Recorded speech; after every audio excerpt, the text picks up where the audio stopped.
এই ছয়টা জনগোষ্ঠীক জনজাতিকৰণ আহোম মৰাণ মটক চুতীয়া চাহ জনগোষ্ঠী অব্লিক আদিবাসী আৰু কোচ ৰাজবংশী এই ছয়টা জনগোষ্ঠীকে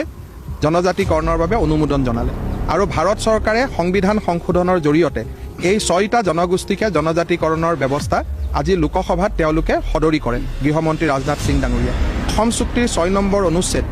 সাংবিধানিক মৰ্যাদা প্ৰদান আৰু ছয়টা জনগোষ্ঠীক জনজাতিকৰণৰ ঐতিহাসিক সিদ্ধান্তৰে অসমখনক খিলঞ্জীয়াৰ এক অবৈধ দুৰ্গলৈ নৰেন্দ্ৰ মোদী ডাঙৰীয়াই পৰিৱৰ্তন কৰিলে অসমৰ ছয়টা জনগোষ্ঠীয়ে জনজাতিকৰণৰ মৰ্যাদা পালে যিটো দিনত 6 নম্বৰ অনুচ্ছেদে সাংবিধানিক মৰ্যাদা পোৱাৰ দিনত আগবাঢ়িলে সেই দিনটোত মই সংকীৰ্ণ ৰাজনীতিৰ কথা আলোচনা কৰিব বিচৰা নাই ইলেকশ্যনৰ আগত কোনো বিচৰাও নাই আন্দোলন কৰা সংগঠনসমূহে এইটো কথা বিচৰা নাই তেওঁলোকে সিদ্ধান্ত বিচাৰিছিল সিদ্ধান্ত হ'ল